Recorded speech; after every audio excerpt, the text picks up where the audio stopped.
청취자 여러분, 연간 130억 달러, 우리 돈으로 약 17조 원이 넘는 가치를 창출하는 비즈니스가 있다고 한번 상상해 보시죠. 와, 17조 원이면 정말 어마어마한 규모네요. 그렇죠. 그런데 이 거대한 기업이 벌어들인 돈의 한 70% 가까이를 직원들 급여로 곧바로 다 써버린다고 생각해 보세요. 그러면 남는 게 거의 없을 텐데요. 재무제표만 보면 만년 적자에 시달리거나 간신히 파산을 면하는 수준이겠네요. 맞습니다. 현대 자본주의의 상식으로는 당장 문을 닫아도 이상하지 않을 뭐랄까 실패한 비즈니스 모델이잖아요. 그러니까요. 누가 그런 식으로 사업을 하겠어요. 그런데 놀랍게도 이 비즈니스가 현재 테일러 스위프트, 미국 대통령 선거, 그리고 심지어 성경을 모두 합친 것보다 더 거대한 글로벌 영향력을 행사하고 있습니다. 아, 성경보다요? 대박이네요. 네, 오늘 우리가 이 심층 탐구에서 파헤쳐볼 대상이 바로 잉글랜드 프리미어리그, 즉 EPL입니다. 보통 우리가 한 국가의 경제나 정치를 진단할 때는 복잡한 거시경제 지표나 아주 무거운 정책 보고서 같은 걸 들여다보잖아요. 그렇죠. 지루한 숫자들을 늘어놓기 마련이죠. 하지만 오늘 우리가 다루는 원문 자료들은 완전히 다른 접근 방식을 제시합니다. 어떤 방식인가요? 현재 극심한 경제 침체와 국민 사기 저하로 막 비유하자면 강등 위기에 처한 팀 같은 게 지금의 영국이거든요. 아, 국가 전체가 강등위기다. 아주 확 와닿는 비유네요. 네. 그런데 이 영국이 어떻게 자기 집 앞마당에 있는 이 거대한 축구 제국의 성공 방식에서 국가 부활의 해답을 찾을 수 있는지 그걸 묻고 있는 자료들입니다. 본격적으로 들어가기 전에 청취자 여러분께 꼭 짚고 넘어가야 할 아주 중요한 지점이 하나 있습니다. 네. 어떤 부분이죠? 오늘 다룰 자료들의 저자들이 현재 영국의 집권당인 노동당, 그리고 키어 스타머 총리의 정책들을 향해 상당히 날선 비판을 하고 있거든요. 맞아요. 자료에 정치적인 내용이 꽤 포함되어 있죠. 하지만 저희는 이 심층 탐구에서 특정 정당을 지지하거나 영국의 좌우 이념 논쟁의 편을 들려는 것이 절대 아닙니다. 당연하죠. 저희는 철저히 중립적인 입장에서 자료를 전달하는 거니까요. 네, 이 자료가 관통하고 있는 핵심 논지, 그러니까 국가의 리더들이 눈앞에 있는 세계 최고 수준의 경제적 성공 모델을 철저히 무시하고 있다는 그 역설적인 상황. 네, 그 상황 자체가 아주 흥미롭죠. 맞습니다. 그게 우리에게 엄청난 시선점을 주기 때문에 다루는 겁니다. 도대체 이 리그가 어느 정도의 파급력을 가졌길래 국가의 경제 모델로까지 거론되는 걸까요? 데이터를 보면 정말 그 규모가 상상을 초월하거든요. 수치가 어느 정도길래 그러죠? 현재 EPL은 UN 회원국 193개국 중에서 무려 191개국에 방송되고 있습니다. 와, 191개국이요. 사실상 전 세계 모든 나라에서 본다는 거네요. 그렇죠. 그리고 빅매치가 열릴 때 시청자 수가 무려 7억 명에 달합니다. 7억 명이요? 미국 슈퍼볼 시청자가 엄청나다고 들었는데 그거랑 비교하면 어떤가요? 그 미국 자본주의가 만들어낸 가장 거대한 이벤트라는 슈퍼볼보다도 시청자가 3배나 더 많습니다. 3배요? 와, 진짜 입이 떡 벌어지네요. 여기서 끝이 아닙니다. 구글의 전 세계 검색량 트렌드를 보면 그 문화적 지배력이 훨씬 더 명확하게 드러나거든요. 아까 오프닝에서 성경을 이겼다고 하셨잖아요? 맞습니다. 2024년이 미국 대선도 있었고 도널드 트럼프 암살 시도라는 전 세계적인 메가톤급 뉴스가 터졌던 해잖아요. 그렇죠. 뉴스 틀면 하루 종일 그 얘기만 나왔으니까요. 그런데 그 해조차도 EPL의 검색량이 트럼프를 넘어섰습니다. 심지어 인류 역사상 가장 많이 읽히는 텍스트인 성경에 대한 검색량마저 뛰어넘었고요. 와, 성경을 이겼다는 건 단순한 스포츠 리그를 넘어서 사실상 하나의 종교나 다름없다는 뜻이잖아요. 그렇죠. 맨체스터 유나이티드 단일 구단 하나의 검색량이 테일러 스위프트와 해리포터 시리즈를 합친 것보다 더 많을 정도니까요. 진짜 믿기지 않는 수치네요. 그런데 자료에 등장하는 전 세계 팬들의 생생한 사례들을 보면 그 수치가 완벽하게 이해가 갑니다. 어떤 사례들이 있었죠? 막 나이지리아에서 버스를 타면 버스 안내원들이 첼시 유니폼을 입고 일을 한대요. 아, 아프리카 길거리에서 첼시 유니폼을요? 네. 그리고 콩고에서 반군이 통제하는 아주 위험천만한 고마라는 지역이 있는데 거기 길거리에서 뉴캐슬 유나이티드의 셔츠가 불티나게 팔린다고 합니다. 거긴 반군 지역인데 축구 유니폼이 팔린다고요? 어떻게 그게 가능하죠? 뉴캐슬의 콩고 국가대표 선수가 뛰고 있거든요. 그러니까 자기 나라 선수가 뛰는 걸 보려고 팬이 된 거죠. 와, 정말 대단하네요. 더 재밌는 건 케냐의 빅토리아 호수 주변 오지 마을 이야기입니다. 전기도 안 들어오는 곳인데 마을 사람들이 지붕에 태양광 패널을 달아서 TV를 켜고 EPL 중계를 본다고 해요. 전기도 없는데 태양광으로 축구를 본다고요? 그 열정이 진짜 엄청나네요. 그러니까요. 지난 5회 아스널이 리그 우승을 차지했을 때는 루안다랑 케냐 대통령이 소셜미디어로 직접 축하 메시지를 올리기도 했고요. 네, 그래서 보츠와나 정부가 직접 나서서 이거 가짜뉴스라고 해명해야 하는 촌극까지 벌어졌죠. 하하, 일상 언어나 정치판에 스며든 모습을 보면 그 침투력이 얼마나 깊은지 더 잘 알 수 있습니다. 언어에도 영향을 미치나요? 그럼요. 한국에서도 누군가의 전성기를 뜻할 때 리즈 시절이라는 표현을 쓰잖아요. 아, 맞아요. 그게 잉글랜드 축구팀 리즈 유나이티드의 과거 전성기에서 나온 말이죠. 저도 평소에 자주 쓰는데 그렇죠. 완벽하게 축구가 일상 언어로 정착한 예시죠.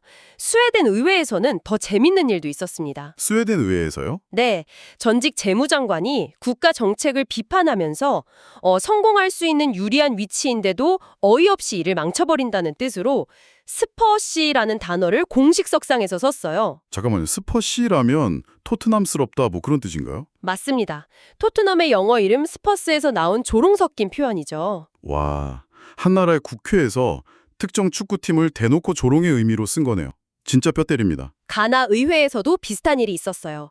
2022년에 한 의원이 국가 경제를 망치고 있는 부통령을 향해서 맹비난을 퍼부었는데요. 네, 뭐라고 비난했나요? 자기 팀 골문에 자책골만 넣는 수비수에 빗대어서 경제의 맥과이어라고 불렀습니다. 아, 해리 맥과이어 선수요?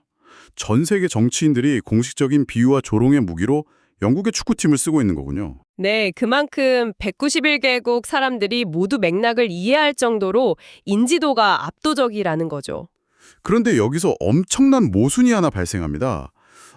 이렇게 전 세계 191개국에 수출되고 7억 명이 보고 성경보다 많이 검색된다면 말이죠. 네, 그렇다면요? 당연히 이 구단들은 어마어마한 현금을 금고에 쌓아두고 있어야 정상 아닙니까? 완전 돈을 갈퀴로 긁어모으는 기계 같잖아요. 상식적으로는 그렇게 생각하는 게 당연하죠. 그런데 원문 자료의 재무지표를 보니까 작년에 20개 구단 중에서 세금 차감전 기준으로 흑자를 기록한 구단이 단 4곳뿐이더라고요. 맞습니다. 겨우 내 팀만 돈을 벌었죠. 아니, 130억 달러짜리 제국이 왜 정작 돈을 벌지 못하고 만년 적자에 시달리는 건가요? 바로 그 모순이야말로 EPL을 세계 최강으로 만든 핵심 엔진입니다. 모순이 핵심 엔진이라고요? 무슨 뜻이죠? 우리는 보통 스포츠 비즈니스라고 하면 미국의 NFL이나 메이저리그를 떠올리잖아요. 네, 철저하게 이윤을 추구하는 모델들이죠. 맞습니다. 미국 프랜차이즈의 구단주들은 철저하게 이익을 남기려고 팀을 운영하죠. 하지만 영국 축구는 완전히 다릅니다. 어떻게 다른가요? 맨체스터 시티를 인수한 아부다비 왕가나 뉴캐슬을 사들인 사우디 자본 그리고 수많은 미국계 억만장자들은 여기서 이익을 남기려고 수조 원을 쓰는 게 아닙니다. 그럼 돈을 벌려는 게 아니면 도대체 뭘 얻으려고 그 큰 돈을 쓰나요? 그들이 진짜 사고 싶은 건 바로 글로벌 명성과 절대적인 지위입니다. 아, 명성을 돈으로 산다. 네, 과거 토트넘의 회장이었던 알란 슈가경은 이 구조를 푸른 주스 효과라고 불렀어요. 푸른 주스요? 변비에 좋다는 그 과일 주스 말씀하시는 건가요? 맞습니다. 푸른 주스를 마시면 소화될 틈도 없이 몸 밖으로 즉각 배출되잖아요. 하하, 그렇죠. 좀 민망하지만 사실이죠. 그것처럼 리그가 벌어들인 막대한 수익의 65%가 고스란히 선수들의 급여로 빠져나간다는 겁니다. 와, 65%나요? 심지어 상위 6개 B클럽을 제외하면 이 비율이 무려 76%까지 치솟습니다. 회사가 번 돈의 거의 80%를 직원들 월급 주느라 다 써버린다는 뜻이잖아요. 일반적인 기업이라면 진짜 미친 짓 아닙니까? 맞습니다. 미친 짓이죠. 하지만 이 미친 짓이 아주 전략적으로 작동합니다. 어떻게 전락이 되나요? 구단주들은 막대한 손실을 기꺼이 감수하면서 전 세계에서 가장 비싸고 뛰어난 재능들을 모조리 런던과 맨체스터로 사들입니다. 아, 최고급 인재들을 싹쓸이하는 거군요. 네, 그렇게 되면 이윤을 남기려는 다른 경쟁 리그들은 절대 따라올 수 없는 거대한 자본의 장벽이 쌓이는 거죠. 돈을 남기려는 팀은 절대 돈을 다 써버리는 팀을 이길 수 없으니까요. 정확합니다. 재무제표상의 적자는 전 세계 7억 명의 시청자를 묶어두는 압도적인 품질의 쇼를 만들기 위해 치르는 아주 당연한 비용인 셈입니다. 눈앞의 장부상 흑자보다 최고의 상품성을 유지하는 데 모든 걸 쏟아붓는다는 거군요. 생각해보면 이 전략이 얼마나 성공적인지는 최근 경기 결과들만 봐도 알 수 있어요. 유럽 대항전 성적 말씀하시는 거죠? 네, 당장 이번 달에만 에스턴 빌라가 유로파리그 우승을 차지했고요. 크리스털 팰리스가 컨퍼런스리그 결승에, 아스널이 파리 생제르맹이랑 챔피언스리그 결승에서 맞붙습니다. 유럽 3대 클럽 대항전 결승에 잉글랜드 팀들이 전부 진출하는 엄청난 쾌거죠. 사실 1980년대 잉글랜드 축구를 기억하는 분들에게 이 상황은 기적에 가깝거든요. 네, 그때는 상황이 정말 안 좋았죠. 맞아요. 그때는 훌리건들의 난동으로 악령 높았고 39명이 사망한 헤이젤 참사 때문에 잉글랜드 모든 팀이 유럽 대항전에서 무려 5년 동안 쫓겨나는 수모를 겪었으니까요. 네, 완전히 바닥을 쳤던 시기입니다. 그 시궁창에서 지금의 위치로 어떻게 다시 기어 올라온 건지 그 성공의 메커니즘을 좀 더 구체적으로 뜯어볼 필요가 있겠네요. 자료를 보면 이 극적인 부활은 세 가지의 뚜렷한 기둥 위에 세워졌다고 분석합니다. 첫 번째 기둥이 뭔가요? 첫 번째는 초기 전략이었던 과감한 수출입니다. 수출이요? 영국 축구를 외국에 팔았다는 건가요? 네, 1992년에 EPL이 새롭게 출범했을 때 이들은 차 8년 동안 글로벌 유료 채널에 중계권을 거의 헐값에 넘기다시피 했어요. 아, 초기에는 돈을 제대로 안 받고 그냥 싸게 풀었군요. 맞습니다. 당장의 수익을 포기하는 대신에 전 세계 거실에 TV 스크린을 선점해서 거대한 팬베이스를 구축하는 데 사활을 건 겁니다. 이탈리아나 스페인 리그가 뒤늦게 글로벌 시장의 가치를 깨달았을 때는 이미 너무 늦었겠네요. 그렇죠. 오늘날 EPL 전체 수익의 절반 이상이 해외 TV 중계권에서 나옵니다. 절반 이상이요? 아까 미국 NFL은 철저하게 내수 시장에 의존한다고 하셨잖아요. 네, NFL은 수익의 98%를 자국에서 내거든요. 그와 완벽하게 대비되는 엄청난 확장성이죠. 일단 시장을 헐값에 풀어서 전 세계 관객을 모아놓았으니 그 다음엔 그 관객들이 채널을 돌리지 못하게 만들 확실한 볼거리가 필요했겠네요. 정확합니다. 영국의 로컬 선수들만으로는 191개국의 시청자를 다 만족시킬 수 없었을 테니까요. 바로 그 지점이 두 번째 기둥으로 이어지는 건가요? 네, 두 번째 기둥은 바로 완전한 개방성입니다. 개방성이라 외국인들을 적극적으로 받아들였다는 건가요? 시청자를 묶어두기 위해서 그들은 자본의 국적은 물론이고 감독과 선수의 국적마저 완전히 지워버렸습니다. 오, 국적을 지었다는 표현이 재밌네요. 구체적으로 어떤 식이죠? 현재 20개 구단 중에서 14명의 감독이 외국인입니다. 아스널의 미켈 아르테타나 맨시티의 펩 과르디올라가 대표적이죠. 와, 14명이요? 영국인 감독은 소수네요. 놀랍게도 EPL 출범 이후에 잉글랜드 출신 감독이 리그 우승을 차지한 역사는 단 한 번도 없습니다. 홀, 단 한 번도요? 종주국의 자존심이 상할 법도 한데요? 선수들은 어떤가요? 선수단 역시 전체 출전 시간의 75%를 128개국 출신의 외국인 선수들이 소화했습니다.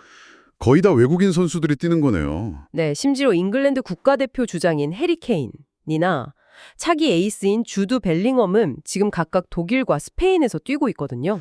자국 최고 스타들은 딴 나라가 있네요. 그런데도 영국인들은 자국 리그에 잉글랜드 스타가 부족하다고 한탄하지 않습니다. 오히려 최고의 실력을 가진 선수들을 거부감 없이 수입하는 거군요. 맞습니다. 전 세계 최고의 재능들을 받아들임으로써 그 선수들의 고국에 있는 수천만 명의 팬덤을 통째로 영국으로 끌고 들어오는데 성공한 겁니다.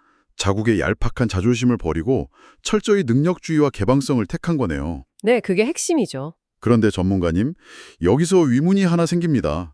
아까 언급하신 사우디나 아부다비의 거대 자본이 최고의 선수들을 싹 다 사들인다면 말이죠. 네, 소수의 빅클럽들만 영원히 이기는 되게 뻔하고 지루한 리그가 되지 않습니까? 스페인 라리가만 봐도 레알 마드리드나 바르셀로나 같은 거인들이 중계 권료를 싹쓸이해서 격차가 도저히 좁혀지지 않잖아요. 그 함정을 피하기 위해 그들이 만든 세 번째 기둥이 있습니다. 바로 공정한 분배를 통한 상향 평준화입니다. 공정한 분배요? 자본주의의 끝판왕 같은 곳에서 공정성을 챙긴다고요? 네, 파이 자체를 키우는 것도 중요하지만 EPL은 벌어들인 엄청난 중계 권료를 1위부터 최하위 22팀까지 스페인이나 이탈리아보다 훨씬 더 평등하게 나눕니다. 우승팀이랑 꼴찌팀이 가져가는 돈의 차이가 생각보다 작다는 뜻이군요. 맞습니다. 이 분배 시스템 덕분에 하위권 팀이나 2부 리그에서 갓 승격한 팀들도 막대한 자금력을 손에 쥐고 1부 리그에 진입하게 됩니다. 이거 생각해보면 약간 모노폴리 게임 같은 거네요. 새로 합류한 플레이어한테도 기존 강자들과 맞붙을 수 있게 충분한 초기 자본을 딱 쥐어주는 거잖아요. 아주 훌륭한 비유입니다. 자료에 있는 수치를 보면 이 분배의 차이가 경기를 어떻게 바꾸는지 확연히 드러납니다. 수치가 어느 정도 차이가 나나요? 영국 2부 리그에서 갓 승격한 썬덜랜드라는 팀이 있는데요. 올라오자마자 무려 1억 7천만 파운드를 선수 영입에 쏟아부었습니다. 승격팀이 1억 7천만 파운드를요? 우리 돈으로 2천억 원이 훌쩍 넘는 돈이잖아요. 네, 반면에 같은 시기 스페인 라리가에서 승격한 세 팀을 다 합쳐도 쓴 돈이 고작 1,700만 유로에 불과했어요. 와, 썬덜랜드 한 팀이 스페인 승격팀 세 곳이 쓴 돈을 다 합친 것에 10배를 넘게 쓴 거네요. 그렇죠. 이러니까 꼴찌가 언제 1등의 발목을 잡을지 모르는 예측 불가능성이 생기는 겁니다. 그래서 팬들이 매 주말 팽팽한 긴장감 속에 TV를 켤 수밖에 없는 거군요. 스토리가 계속 만들어지니까요. 극단적인 자본주의의 정점에 있으면서 그 내부의 경쟁 시스템은 그 어떤 리그보다 사회주의적일 만큼 공평한 분배를 유지하고 있다는 점. 이게 바로 가장 뼈아픈 역설이자 성공의 핵심입니다. 여기까지 듣고 나니까 우리가 처음에 설정했던 과제가 다시 떠오릅니다. 바로 영국의 현실이죠. 네, 이제 정치와 경제 이야기로 돌아갈 시간이네요. 축구 이야기는 이렇게 눈부시고 완벽한데 국가 경제와 정치 이야기로 넘어오면 상황이 완전히 반전되거든요. 맞아요. 현실은 좀 우울하죠. 당장 키어 스터머 영국 총리를 보죠. 재미있게도 총리 본인은 최근 우승한 아스널의 시즌 티켓을 가진 아주 열렬한 팬입니다. 아스널 팬이라는 건 아주 잘 알려진 사실이죠. 그런데 그의 정부가 내놓는 정책들을 보면 자기가 응원하는 리그가 세계를 제패한 방식과는 완전 정반대로 가고 있습니다. 구체적으로 어떤 정책들이 그렇죠? 노동력을 보호하겠다면서 해외 인재들의 유입을 막는 워크비자 축소를 추진하고 있고요. 또 부유한 외국인 투자자들을 노린 적대적인 세금 정책을 밀어붙이고 있습니다. 이 피해를 심장인 완전한 개방성과 외부 자본 유치를 국가 차원에서는 완전히 틀어막고 있는 거네요. 그러니까요. 왜 정치인들은 이렇게 완벽하게 증명된 성공 모델을 눈앞에 두고도 반대로 질주하는 걸까요? 그것이 바로 정치적 이데올로기가 실용주의를 가려버릴 때 발생하는 현상입니다. 이데올로기 때문에 실용성을 포기한다고요? 네, 자료는 이에 대한 아주 훌륭한 발례로 차기 노동당 대표로 거론되는 앤디 번햄 맨체스터 시장의 행보를 조명합니다. 앤디 버넴 시장은 어떤 행보를 보였나요? 그는 외부 자본, 특히 글로벌화된 거대 자본주의에 대한 전통적인 정치적 적대감을 거두고 자신의 도시를 직시했습니다. 과거 맨체스터는 산업 쇠퇴를 겪으면서 슬럼화가 심각했잖아요. 맞습니다. 그런데 이스트 맨체스터 지역은 맨체스터 시티 구단을 인수한 에미레이트 자본의 천문학적인 투자 덕분에 지금 완전히 부활했거든요.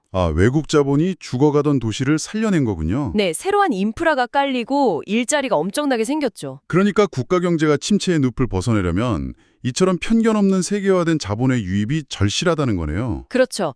그런데 중앙 정치는 자신들의 통제력을 잃을까 봐 두려워하면서 국경과 규제의 장벽을 오히려 더 높게 쌓고 있는 겁니다. 통제력에 대한 집착을 이야기하시니까 작년 여름에 영국 의회가 초당적으로 통과시킨 법안이 하나 떠오르네요. 독립축구규제기관, 즉 IFR 법안 말씀이시죠? 네, 2027년에서 28년 시즌부터 국가가 축구판에 직접 개입해서 구단들의 라이선스를 뺏을 수도 있는 아주 강력한 규제망을 가동하겠다는 건데요. 그 법안에 대해 비판의 목소리가 크죠. 솔직히 저는 이해가 안 갑니다.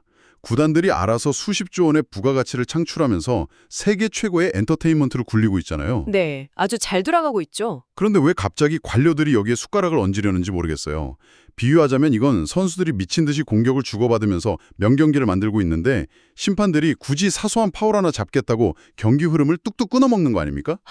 축구의 비디오 판독 시스템, VAR 같은 꼰대식 관리주의라는 비유가 딱 맞네요. 네, 규제가 오히려 이 리그 특유의 약동성을 완전히 짓밟아버릴 것 같거든요. 관료주의가 개입할 때 생기는 전형적인 부작용을 아주 정확히 짚으셨습니다. 하지만 정부가 개입하려는 명분이 아예 없는 건 아니겠죠. 물론입니다. 원문 자료도 그 이면의 리스크들을 부인하지는 않아요. 어떤 리스크들이 있었죠? 막대한 오일머니를 동원한 재정적 도핑 문제라던가 사우스햄튼 구단의 스파이 스캔들, 그리고 상위권 구단들이 자기들만의 폐쇄적인 무대를 만들려고 했던 유럽 슈퍼리그 창설 시도도 있었죠. 아, 그 슈퍼리그 사태 때는 팬들이 엄청나게 분노했었잖아요. 네. 게다가 러시아 올리가르이인 아브라모비치 구단주의 강제 매각 사태 같은 걸 보면 무분별한 자본 유입이 가져온 위협들은 분명히 존재했습니다. 규제기관은 그런 불법이나 통제 불능의 사태를 막겠다는 의도겠네요. 맞습니다. 하지만 자료가 심각하게 경고하는 건 바로 그 규제의 과도함입니다. 과도한 규제가 어떤 결과를 낳을 수 있나요? 정치인과 관료들이 복잡하고 까다로운 규제의 허들을 겹겹이 세우는 순간 앞서 우리가 이야기했던 그 손실을 감수하는 대담한 투자자들은 매력을 잃고 발길을 돌리게 될 겁니다. 아, 매년 수천억 원씩 적자를 감수하면서 투자할 이유가 사라지는 거군요. 그렇죠. 황금알은 않는 거위의 배를 가르는 아주 치명적인 실수를 범할 수 있다는 뜻입니다. 완벽을 기하려다가 조직 전체의 활력을 죽여버리는 셈이네요. 결국 이 모든 문제는 최상위 리더십의 역량으로 귀결되는 것 같습니다. 맞습니다. 축구든 정치든 리더십이 핵심이죠. 토트넘의 끔찍했던 지난 시즌들만 봐도 그렇잖아요. 구단이 엉망으로 굴러가고 라커룸 통제력을 잃은 감독을 제때 쳐내지 못하면 팀 전체가 어떻게 무너지는지 똑똑히 봤거든요. 네, 리더의 무능이 조직 전체에 미치는 영향은 엄청납니다. 거기다 성적이 안 나오는 최악의 축구 클럽들을 보면 매 시즌 감독을 갈아치우느라 정신이 없는데 영국의 최근 상황이 딱 그렇지 않습니까? 그렇죠. 툭하면 총리가 바뀌고 지금 스타머 총리를 향한 여론도 심상치 않잖아요. 마치 전술도 엉망이고 선수들과 팬들 양쪽 모두에게서 신뢰를 잃어버린 감독 같아요. 당장 내일 경질 기사가 떠도 이상하지 않은 그런 감독이요? 정확하고 뼈아픈 비유입니다. 지금 영국이라는 국가대표팀은 완전히 새로운 리더십의 전환이 필요해 보입니다. 하지만 축구와 정치는 결정적인 차이가 하나 있잖아요. 네, 인재를 구하는 풀 자체가 다르죠? 맞아요. 축구 구단은 위기에 처하면 전 세계를 뒤져서 펩 과르디올라 같은 천재적인 전술가를 돈으로 사올 수 있습니다. 하지만 국가는 그럴 수가 없죠. 그렇죠. 고작 400여 명 남짓한 여당 하원 의원 중에서 한 명을 뽑아야 하니까요. 그 좁은 풀 안에 과르디올라 같은 혁신가가 없을 확률이 훨씬 높지 않습니까? 당연하죠. 오히려 원문 자료에 뼈있는 농담을 빌리자면 어떤 의원들은 선수 전원을 낡은 이데올로기인 좌측면, 그러니까 레프트 윙에만 몰아넣고 어떻게든 득점이 나오기를 바라는 구시대적인 전술에 갇혀 있을 뿐이죠. 아, 좌파 정치를 축구 포메이션의 레프트 윙에 절묘하게 빗댄 저자들의 풍자가 아주 날카롭네요. 네, 영국식 유머가 아주 잘 녹아있죠. 그렇다면 전술적 천재가 없는 이런 상황에서 지금 당장 영국의 총리실에 가장 필요한 리더의 덕목은 무엇일까요? 복잡한 전술적 지식보다는 만연한 비관주의를 끊어낼 소통과 동기부여의 능력입니다. 소통과 동기부여요? 네, 자료는 스타머 총리가 선수들의 기운을 북돋아주는 이른바 펩토크를 질색하고 비전이라는 단어조차 꺼내기 싫어하는 인물로 묘사하거든요. 비전을 제시하지 않는 리더라니 치명적인데요. 매일 기자회견에서 자신의 자리가 얼마나 고통스럽고 상황이 안 좋은지만 불평하는 감독 밑에서 도대체 어떤 선수가 100%를 다해서 뛰겠습니까? 듣고 보니 그렇네요. 사기가 꺾일 수밖에 없죠. 지금 필요한 건 기술적인 정책의 디테일 이전에 국민이라는 팬들에게 다시 일어설 수 있다는 믿음을 불어넣어 주는 겁니다. 네. 그리고 우리가 어디로 향하고 있는지 분명한 비전을 제시할 수 있는 훌륭한 소통가로서의 리더십이죠. 오늘 우리가 나눈 이야기의 궤적을 쫙 돌아보면 참으로 놀랍습니다. 1980년대 훌리건들의 난동과 연이은 비극으로 유럽 무대에서 쫓겨나며 사실상 사망 선고를 받았던 잉글랜드 축구. 완전 바닥이었죠. 네, 그들은 그 밑바닥에서 세계를 향해 문을 활짝 여는 완전한 개방성을 택했고 가장 재능 있는 인재들을 국적 불문하고 쓸어 담았습니다. 맞습니다. 그리고 그들이 뛸 수 있는 공정한 경쟁의 무대를 깔아주었죠. 그 결과가 바로 전 세계 191개국을 호령하는 17조 원짜리 압도적인 문화 제국의 탄생이었습니다. 정말 드라마틱한 반전이죠. 이건 단순히 스포츠 산업의 성공담이 아닙니다. 지금 성장의 한계에 부딪혔거나 끝없는 침체의 늪에서 허우적거리는 영국의 정치 경제, 나아가 세상의 모든 조직이 어떻게 바닥을 치고 다시 비상할 수 있는지를 보여주는 완벽한 컴백 플레이북입니다. 잉글랜드 축구의 르네상스가 주는 가장 강력한 메시지는 바로 희망이에요. 희명이요? 네. 조직이 아무리 망가지고 전 세계의 조롱거리로 전락한 상황일지라도 외부의 에너지를 두려움 없이 수용하고 제대로 된 공정성과 분배의 시스템을 구축한다면 언제든 다시 세계의 정점에 설 수 있다는 걸 증명해냈으니까요. 네, 청취자 여러분, 오늘 심층턴글을 마치면서 여러분 혼자 고민해 보실 만한 새로운 화두를 하나 던지고 싶습니다. 어떤 질문인가요? 아까 우리가 이야기했던 그 역설적인 푸른 주스 효과를 다시 한번 떠올려 보십시오.